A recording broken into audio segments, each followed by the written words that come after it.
자, 11번입니다. 자본에 대한 설명으로 옳지 않은 것, 틀린 것 말하는 거네요. 자본은 납입자본, 이익잉여금, 기타 자본 요소로 분류할 수 있습니다. 예, 1번 맞습니다.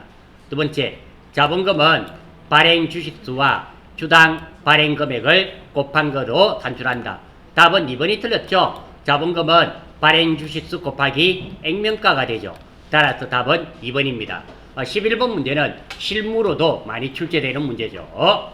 3번, 주식 할인 발행 차금은 기타 자본 요소에 분류가 되고, 답은 기타 포괄순익 누계액은 단기 순손익에 포함되지 않고 자본의 분류로 표시한다. 예, 맞습니다. 따라서 답은 2번이 되며, 자본금은 발행 주식수 곱하기 액면가입니다. 발행 금액이 아닌 거예요. 그래서 답은 2번.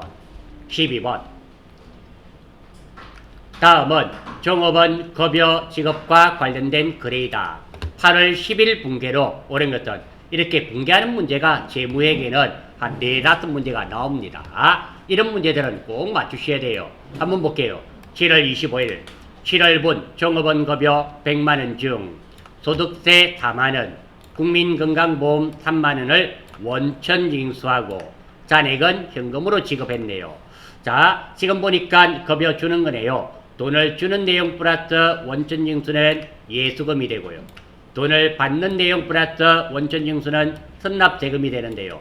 지금은 돈을 주는 내용 플러스 원천 징수니까 이 7만원이 뭐가 된다? 예수금이 됩니다. 따라서 7월 25일 날 분개를 하면은 종업원 급여 100만원을 주는데 예수금 7만원 빼고 현금 93만원을 줬습니다. 문제는 8월 10일이네요. 날짜 잘못 적었네요. 8월 10일. 8월 10일 날 한번 보겠습니다. 8월 10일 7월분 종업원 급여 지급 시 차감한 소득세와 국민건강보험료, 자, 여기까지가 뭐가 됩니까? 예수금이 되겠죠. 예수금 7만원과 그리고 국민건강보험은 회사 부담분 3만원을 포함 함께 현금으로 납부하였다. 이래 되어 있네요. 자, 이 내용은 자, 월급 주면서 뗐던 예수금과 회사 부담금, 자, 직원들을 위해서 돈이 들었고요. 이 국민건강보험 같은 경우는 직원 반, 회사에서 반을 부담하게 되어 있습니다. 반반씩 부담하게 되어 있고요. 이 반은 우리 회사 직원을 위해서 돈이 들었고 소유권이 직원 것이기 때문에 복리후생비가 됩니다. 따라서 예수금 7만원과 복리후생비 3만원을 무엇으로? 현금 10만원으로 납부했습니다. 따라서 답은 2번이 될 수밖에 없습니다. 이 문제에서는 출제자가 첫 번째 예수금, 이거 돈을 주는 내용 플러스 원천징수 예수금과 회사 부담분 3만원은 뭐 복리후생비로 처리한다는 거, 이거 아는지를 물어본 문제였습니다. 뭐 간단한 문제이며 이런 문제는 절대로 놓쳐서는 안 되는 문제입니다. 실무와도 관련이 있는 문제죠. 13번입니다. 다음은 상공기업의 5월중 갑상품 관련 거래 내역이다.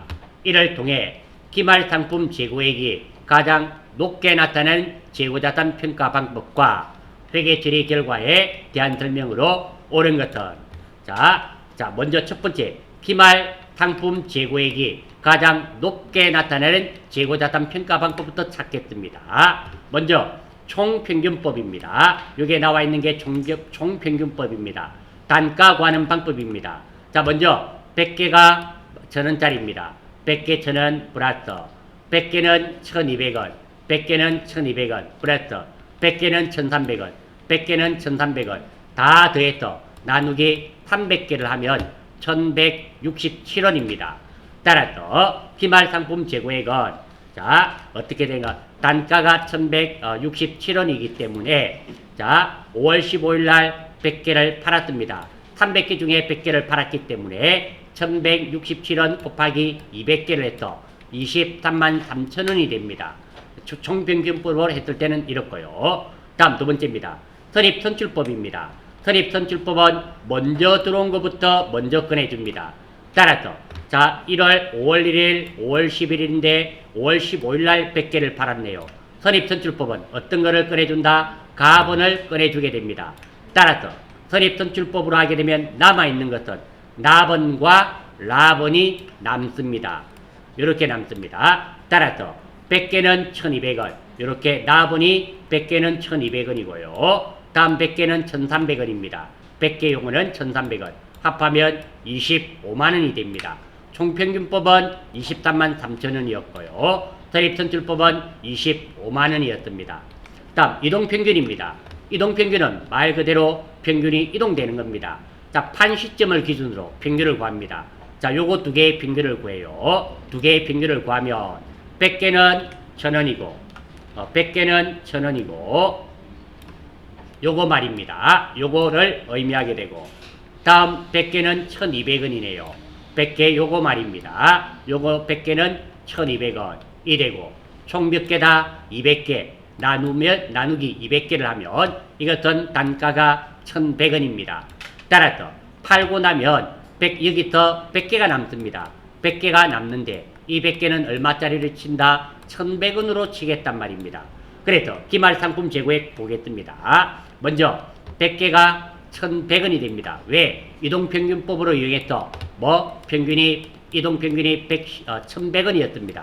1100원짜리가 100개와 그 다음에 5월 20일 날 100개가 1300원입니다. 100개가 1300원 하면 24만원이 됩니다. 현재까지는 선입선출이 가장 기말상품 재고액이 높습니다. 마지막으로 후입선출법입니다. 후입선출은 나중에 들어온 것을 먼저 꺼내줍니다. 자, 요 기점을 기준해서 마지막에 들어온 것을 먼저 꺼내준다고 해서 5월 20일 거 꺼내주는 거 아닙니다. 5월 15일을 기점으로 해서 가장 나중에 들어온 것은 어떤 거? 나번. 이게 나중에 들어온 겁니다. 요거 꺼내주고 따라서 남아있는 것은 가번입니다. 요거 남아있고 그리고 요거 남아있습니다. 그러면 요게 10만원, 요게 13만원. 그래서 기말 재고액은 23만원이 됩니다.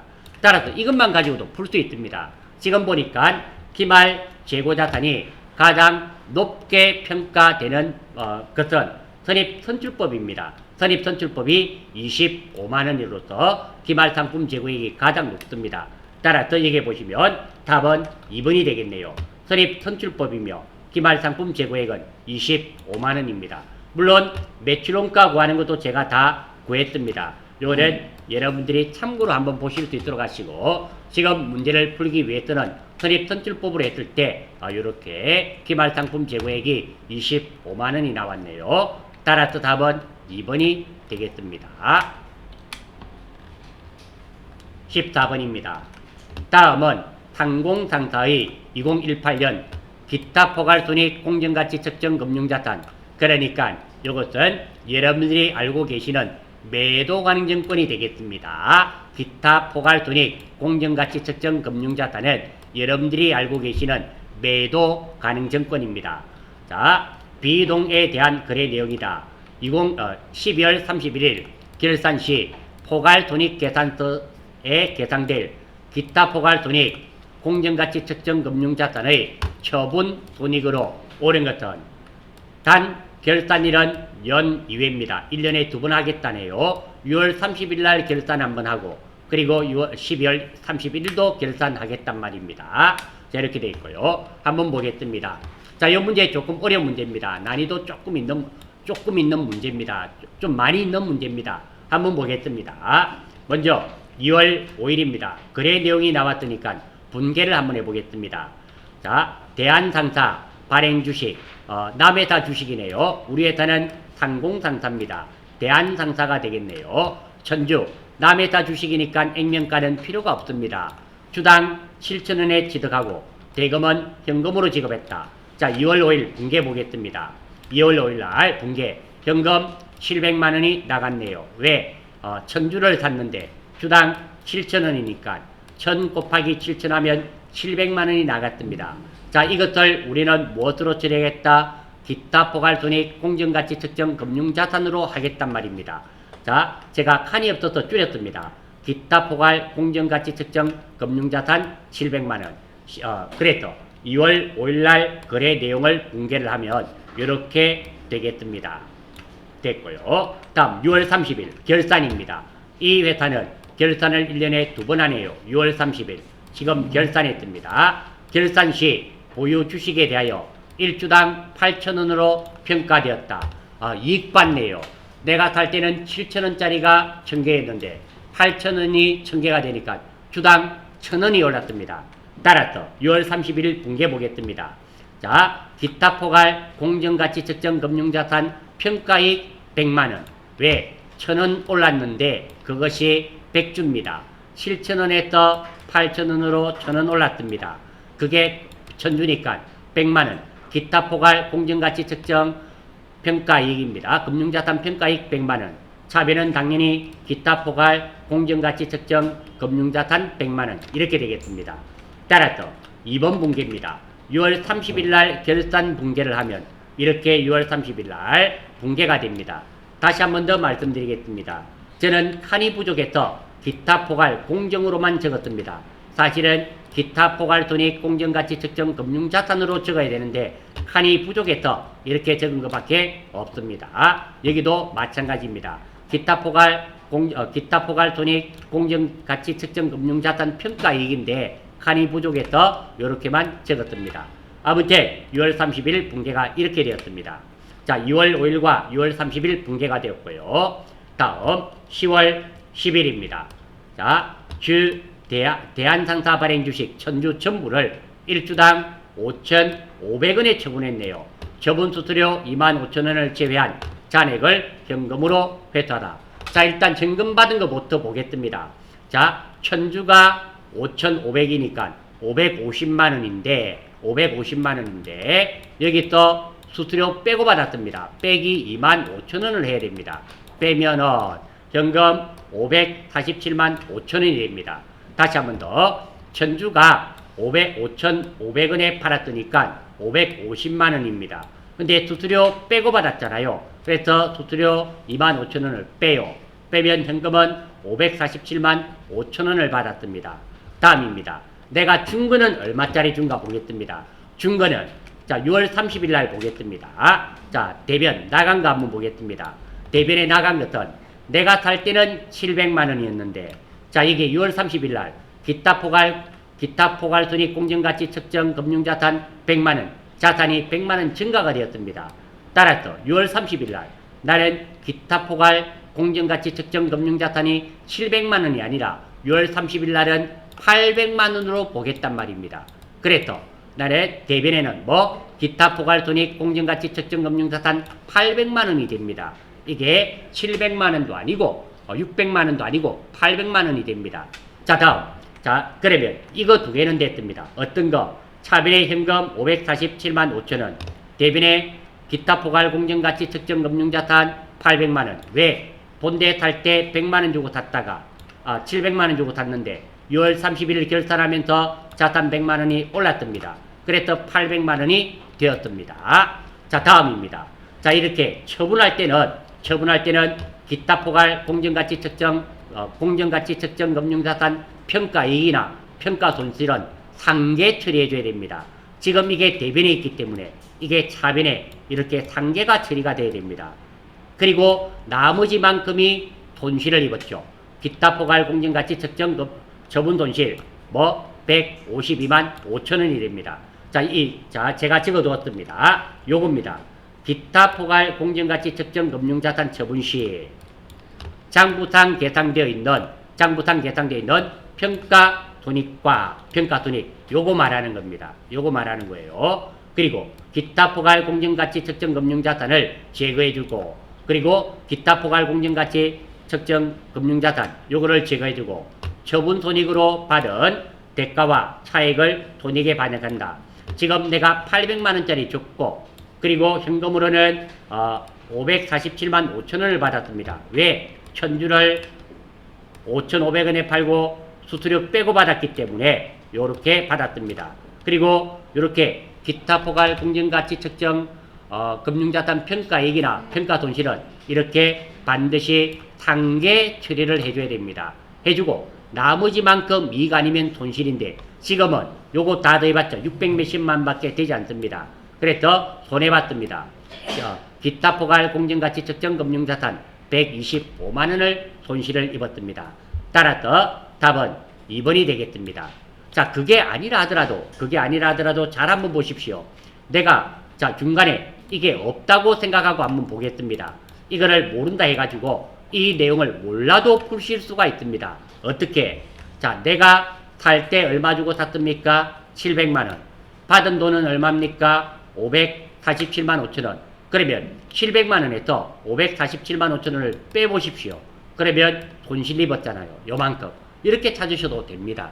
아무튼 지금은 제가 단계별로 하나씩 했습니다. 하나씩 했고 제가 알려드리고 싶은 것은 이것을 알려드리고 싶었고요. 답만 찾으려고 했다면 내가 살 때 700만 원 주고 샀었는데 뭐 쭉 어떻게 연결되더라도 팔 때 받은 돈은 현금 475만 원을 받았습니다. 그러면 700만 원 주고 샀는데 547만 5천 원을 받았으니까 돈해봤잖아요. 100 몇십만 원, 152만 5천 원 돈해를 입었습니다. 이렇게 찾으면 답 찾는 것은 아주 간단합니다. 간단한데 이것보다도 더 중요한 것은 여러분들 실기시험에 출제가 된단 말입니다. 이런 상황을 제시해주고 이 붕괴를 맞추는 문제가 충분히 출제가 될 수 있다는 겁니다. 그래서 하는 겁니다. 이렇게 기타 포괄 손익공정가치 측정 금융자산을 처분할 때는 이렇게 기타 포괄 공정가치 측정 이익 평가 손실을 반드시 이렇게 상계 처리를 하고 나머지만큼이 처분 손실이 된다는 거 알아주시면 좋겠습니다. 다음 15번입니다. 또 나왔습니다. 금융자산. 자, 이거 매번 나오지 않습니까? 다음은 금융자산과 금융부채 및 지분상품에 대한 용어 정의 및 표시에 관한 내용이다. 옳지 않은 것은 자, 가번입니다. 1번 미래 경제적 계획이 현금 등 금융자산을 수취할 권리가 아니라 재화나 용역의 수취인 자산은 금융자산이 아니다. 예, 맞습니다. 그러니까 현금 등 금융자산을 수취할 권리가 아니라 권리면 금융자산인데 실물 재화나 용역의 수취인 자산은 금융자산이 아닙니다. 예, 1번 맞습니다. 2번 이거 2번 보기도 많이 나왔네요.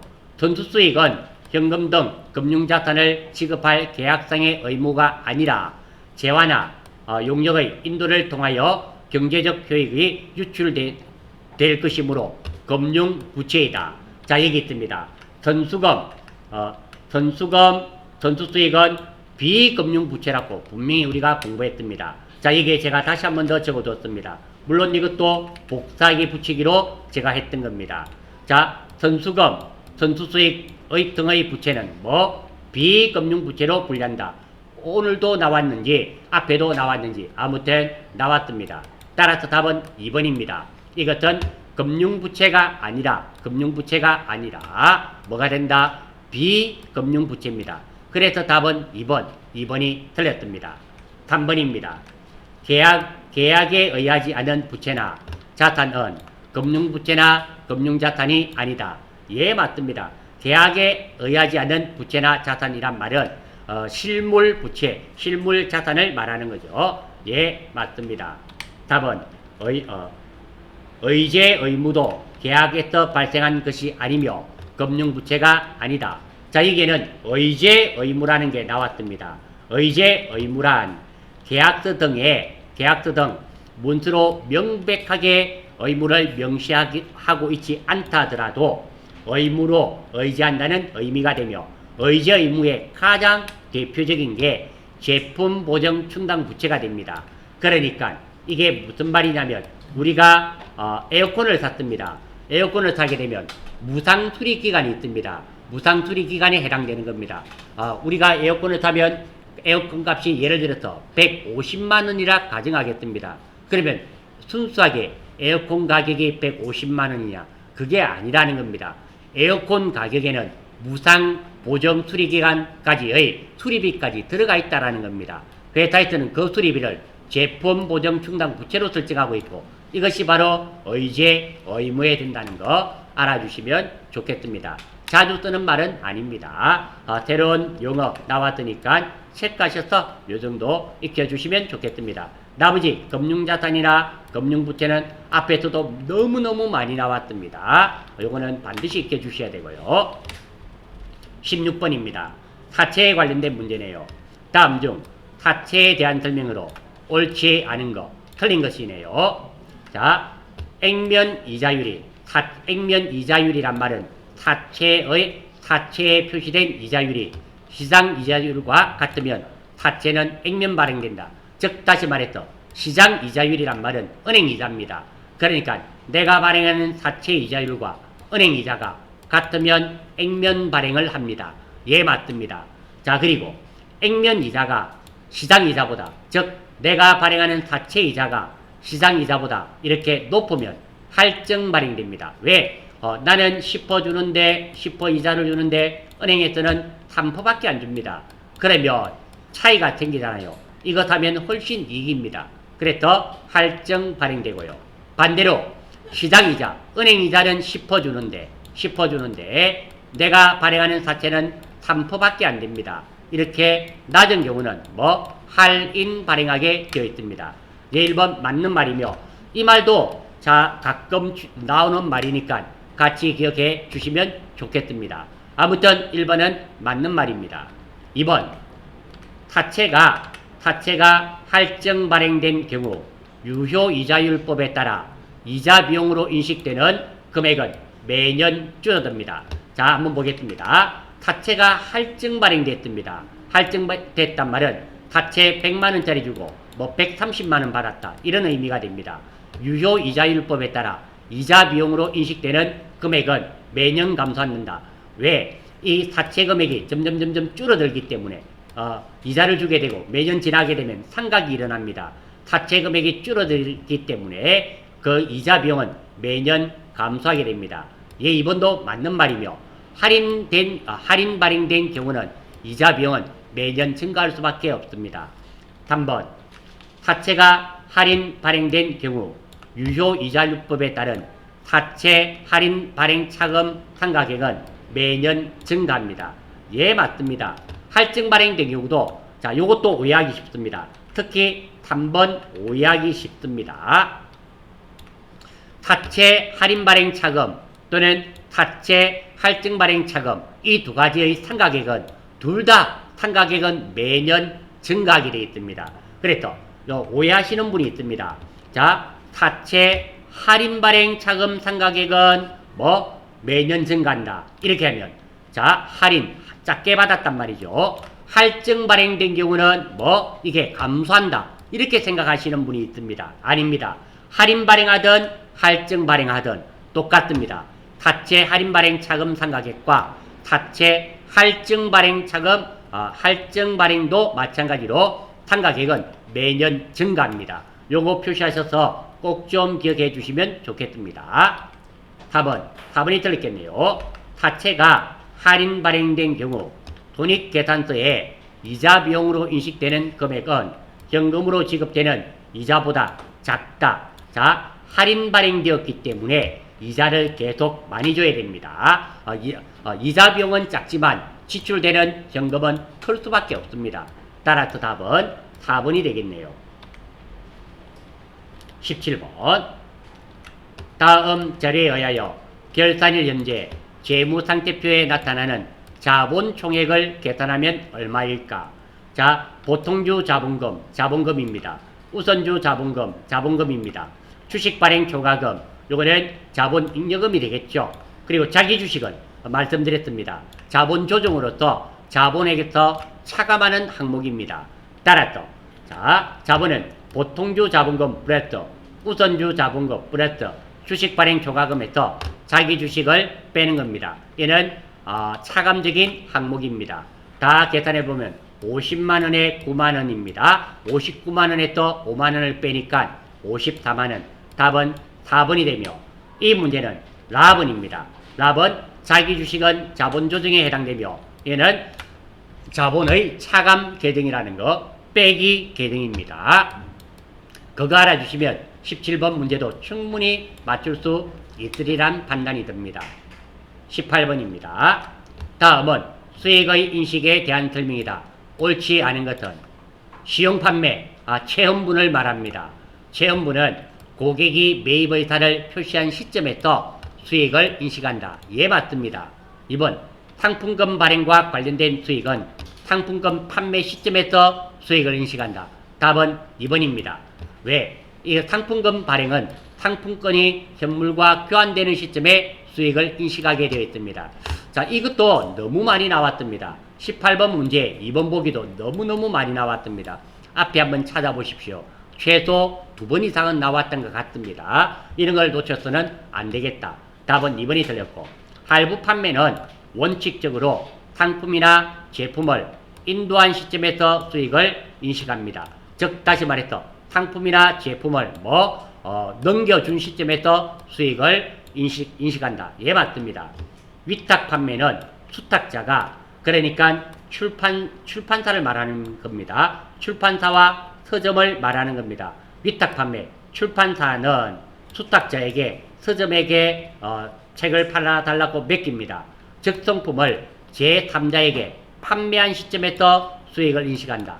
예, 4번도 맞는 말입니다. 자, 출판사가 책을 팔린 시점은 언제냐면 서점이 제3자에게 책을 판 시점에 수익을 인식하게 되어 있습니다. 예, 맞는 말입니다. 따라서 답은 2번이 되겠습니다.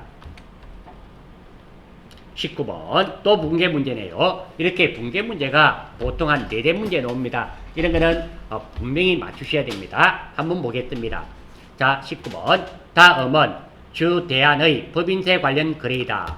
법인세가 확정되어 납부할 때 붕괴로 오른 것은 단 이연법인세 자산과 이연법인세 부채는 없는 거로 가정한다. 한번 보겠습니다. 자, 먼저 가번입니다. 중간연합 시 법인세 30만원을 현금으로 지급하다. 자, 먼저 중간연합이니까 법인세를 먼저 내는 겁니다. 먼저 내는 거. 일단 현금 30만원 나갔으니까 별 문제 없고요. 차변에는 중간연합은 먼저 세금을 내는 겁니다. 선급 법인세로 표시하면 됩니다. 다음 두 번째, 결산 시 법인세 비용이 65만원으로 추산된다. 법인세 비용 등이 65만원인데요. 일단 30만원은 선급 법인세로 내었습니다. 나머지 35만원이 미지급 법인세가 되는 겁니다. 왜 그런다면 내가 총 내어야 될 법인세는 65만원인데요. 가번에서 선급 법인세를 30만원 냈습니다.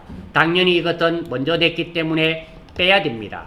빼야 되고 아직 결산 붕괴만 하기 때문에 나머지 35만원은 내지 않았습니다. 그래서 미지급 법인세로 해두었다가 답은입니다.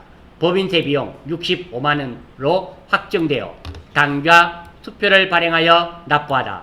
자, 그러면 이미 30만원은 선급 법인세로 내었고 지금 답은 안 냈던 이 미지급 법인세를 납부하는 겁니다. 따라서 차빈이 미지급 법인세 35만원이 되어야 되고요. 당연히 내가 발행한 당좌 수표니까 당좌 예금이 되어야 됩니다. 따라서 답은 2번이 되겠습니다. 20번 주 상공은 3점표제를 적용하여 회계 처리하고 있다. 다음 거래 시 작성되는 점표의 종류는 자, 상품 200만원을 매출하고 대금 중 100만원은 현금으로 받고 잔액은 우리은행 발행 자기합 투표로 받았다. 자기합 투표. 자, 자기합 투표는 금융권만 발행할 수 있습니다. 항상 남이 발행합니다. 따라서 현금 받았네요.